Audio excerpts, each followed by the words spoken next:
sejahat apa sih Pak Jokowi bagi PDI Perjuangan? Ya, saya prihatin. Makanya saya pesan juga ke Bu Mega bahwa semua juga ada waktunya, Ibu. Nggak usah terlalu kita ingin menghakimi orang lah. Ya, sadari juga bahwa Pak Jokowi juga banyak yang mencintai dan banyak jasanya bagi bangsa ini, dan juga banyak jasanya bagi partai PDI Perjuangan. Jadi itu saya kira pesan Natal pada Bu Megawati Soekarno Putri, biarlah damai sejahtera di hatimu dan berbaiklah dengan Pak Joko Widodo yang kau benci itu. Ya, terima kasih. Salam Natal. Natal Horas. Assalamualaikum warahmatullahi wabarakatuh. Selamat berjumpa kembali dengan Blorok Production. Oke, seperti video pembuka, kali ini kita akan membahas lagi tentang Partai Demokrasi Indonesia Perjuangan, terkhusus Bu Megawati, yang hari ini sedang gelisah atau beberapa hari ini sedang gelisah karena akan ada isu tentang upaya pihak tertentu yang ingin mengawut-awut partainya dalam kongres nanti di tahun 2025. Nah, di video pembuka itu kita sudah lihat bagaimana salah satu mantan anggotanya, yaitu Effendi Simbolon, meminta Bu Mega untuk tidak lagi membenci Pak Jokowi. Nah, di video-video lain di IG, terkhusus nih IG-nya Pak Jokowi, kita juga melihat Pak Jokowi joget-joget ya dengan satu lagu yang sedang viral dari Lampung, ibu-ibu yang sedang menyanyi. Nah, waktuku kecil, kukira botol, tolol-tol, dor lah dan seterusnya ya, yang membuat semakin heboh. Kenapa? Karena di beberapa waktu yang lalu Bu Mega menyampaikan tentang ada pihak yang akan mengawut-awut partainya. Ya, orang pasti tahu siapa yang dimaksud gitu. Ya, tanda kutip mungkin Pak Jokowi, mungkin ya. Lah,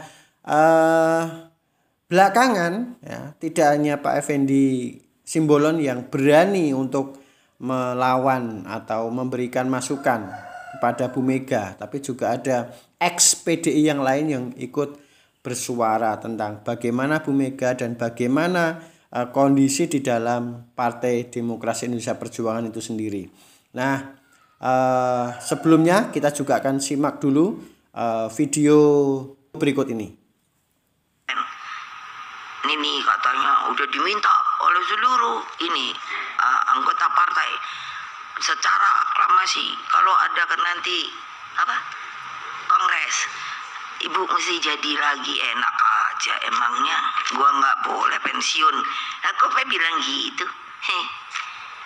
Ini biar kedengeran. Kenapa? Karena aku juga udah ada nih berita. Nanti di kongres, karena sekarang kurang bisa berhasil, katanya di kongres juga mau diawut-awut. Saya sengaja nih supaya pada kedengeran dah. Coba kamu mau awut-awut partai saya. Nah, dari video sebelumnya ini kita bisa tahu bahwa ada kekhawatiran yang memang betul-betul terjadi dalam tubuh PDI Perjuangan, terkhusus Bu Mega, yang dalam hal ini mungkin para pengikutnya, para pembisiknya ini memberikan informasi yang begitu menakutkan bagi PDI sendiri, bertolak dari sejarah atau pengalaman Bu Mega sendiri di masa Orde Baru ya, di mana partainya itu diusik oleh penguasa karena dianggap mengganggu stabilitas. Nah, kalau hari ini mungkin nanti juga kita akan lihat videonya dari Laksamana Soekardi yang juga ex dari PDI Perjuangan yang dipecat karena tidak sejalan lagi dengan partai, padahal waktu itu beliau adalah anak emasnya Bu Mega atau orang kepercayaan Bu Mega, tapi di kemudian hari karena dianggap melanggar aturan partai juga beliau dipecat dari partai. Nah, nanti kita akan saksikan itu. Tapi sebelumnya saya sedikit ingin memberikan reaction apa yang terjadi di belakang hari ini, di mana PDI itu sangat resah dengan kehadiran atau ada upaya pihak tertentu yang dalam dalam hal ini yang dituju adalah Pak Jokowi. Maka ada strategi untuk melemahkan itu dengan cara memecat 27 anggota partai yang dianggap tidak sejalan dengan partai PDI Perjuangan. Nah, kita tidak tahu apa yang akan terjadi nanti, tapi dengan adanya dinamika ini kita bisa tahu bahwa inilah kehidupan politik di negara kita, inilah dinamika politik di negeri kita, di mana di saat seseorang itu menguntungkan untuk separtainya, ya itu dianggap keluarga. Tapi ketika sudah tidak lagi penting, tidak lagi punya apa-apa, dianggap tidak punya apa-apa, tidak punya pengaruh dan sebagainya, orang ini pun dipecat. Dan itulah yang terjadi gitu. Dan itu adalah dinamikanya. Dan kita bisa, ya itulah politik lah begitu. Yang menarik lagi mungkin adalah kita akan mengetahui ke depannya seperti apa. Kalau ada yang menuduh misalnya Pak Jokowi akan mengawut-awut PDI, ya bagaimana caranya? Sekarang sudah dikeluarkan lah. Itu mungkin yang akan kita nantikan. Nah, yang akan kita nantikan ke depannya seperti apa. Berikutnya kita akan lihat nih video dari Pak Laksamana Sukadi di di Cokro TV ya, yang membahas tentang Bu Mega sendiri ya. Bu Mega dianggap masih paranoid atau paradigmanya itu paradigma Orde Baru, padahal ini sudah bukan lagi. Oke, kita akan saksikan video berikut ini. Kalau Anda lihat kita menyaksikan Ibu Mega secara gamblang mengatakan PDIP akan diacak-acak Kongres nanti kan. Saya melihat Mbak Mega masih dikungkungi oleh paradigma zaman Orde Baru. Belum keluar dari situ. Karena memang dulu kerjaannya diacak-acak. Ya. Orde Baru semua ngacak-ngacak PDI dan PDIP gitu loh. Itu. Tapi sekarang kan udah beda zamannya. Ya kan, bahkan sudah lebih demokratis. Ya, Pak Wiranto, Pak Prabowo, ya, dan semuanya kan dulu juga Orde Baru. Mereka sudah damai kok. Sudah memiliki paradigma kedamaian dalam negara kesatuan Republik Indonesia. Nah, dengan demikian, dia ingin mungkin khawatir lah akan diacak-acak. Berarti kan nggak pede kan? Kalau semua kader-kadernya masih membutuhkan dia, ya udah nggak usah khawatir, pasti akan kepilih lagi. Apalagi dengan menyandang hak prerogatif. Hak prerogatif bisa menentukan. Nggak usah Kongres lah, pilih lagi saya gitu loh. Nggak usah buang-buang duit lagi. Hak prerogatif memberikan dia wewenang segalanya, ya kan? Saya lihat itu aneh juga. Aneh lah untuk mengacak-ngacak itu. Siapa yang mau mengacak-ngacak? Kayaknya partainya cuma satu aja. Kalau dulu Pak Harto memang tidak mau mendapat ancaman sekecil juga apapun. Jadi harus milih dia bulat, tidak boleh lonjong. Kalau ada satu anggota MPR yang tidak suka akan diculik gitu loh. Nah ini sama aja gitu loh.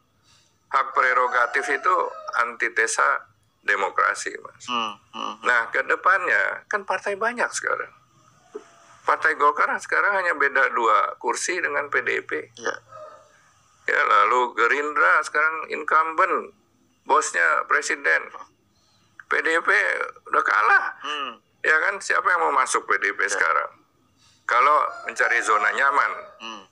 Ya, kecuali PDIP mencanangkan dirinya sebagai oposisi yang profesional, mengkoreksi pemerintah. Ya, tetapi untuk mengambil peranan ini harus bersih, Mas. Harus mandi junub dulu, Mas. Kalau nggak bersih, kalau nggak bersih, elit-elitnya banyak masalah hukum, nggak mungkin bisa. Itu nanti akan diangkat satu-satu. Tetapi ketika kalau mencanangan ini bersih, makanya baru anak-anak muda yang itu akan memilih dia, mengkoreksi incumbent. Pemerintah juga harus bersih, supaya tidak bisa dihantam oleh oposisi. Nah, akhirnya saling membersihkan diri gitu loh. Iya kan?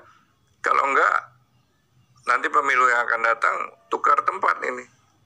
PDIP yang menang kalau dia bersih dan terus programnya, mengkoreksi pemerintah dengan baik. Nah itu ke depan itu harusnya seperti itu. Tapi kalau ancaman terhadap PDIP saya kira itu hanya ketakutan yang tidak beralasan. Karena Jokowi sudah dilamar oleh partai-partai lain. Mas Ahmad bisa bayangkan, kalau Jokowi pegang Golkar, ya Golkar dengan infrastruktur yang luar biasa, jaringan fisik, kantor-kantor di seluruh Indonesia yang diwarisi dari dulu, dan juga jaringan birokratnya, kader-kadernya, ya ditambah Jokowi belusukan, jadi itu partai.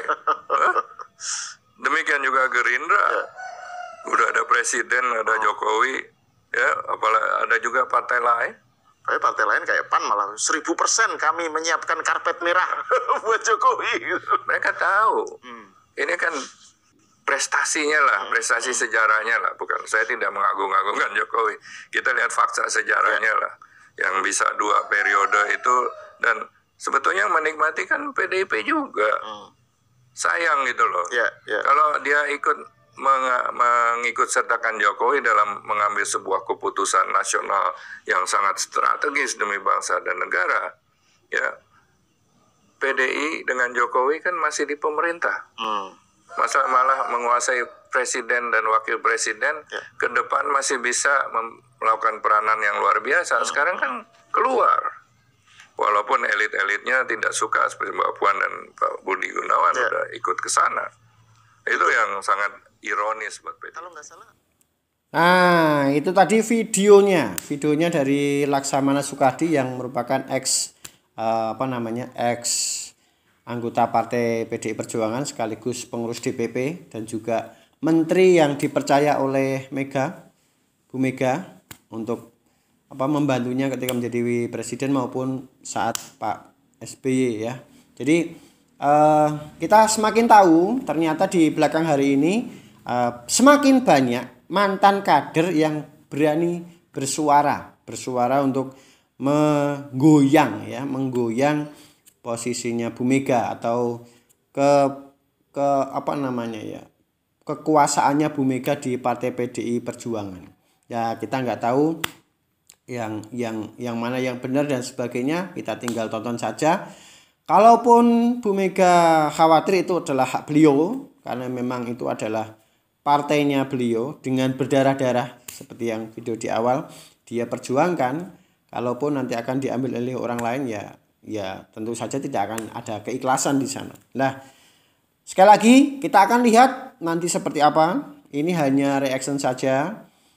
Kalaupun ada benarnya ya hanya kebetulan.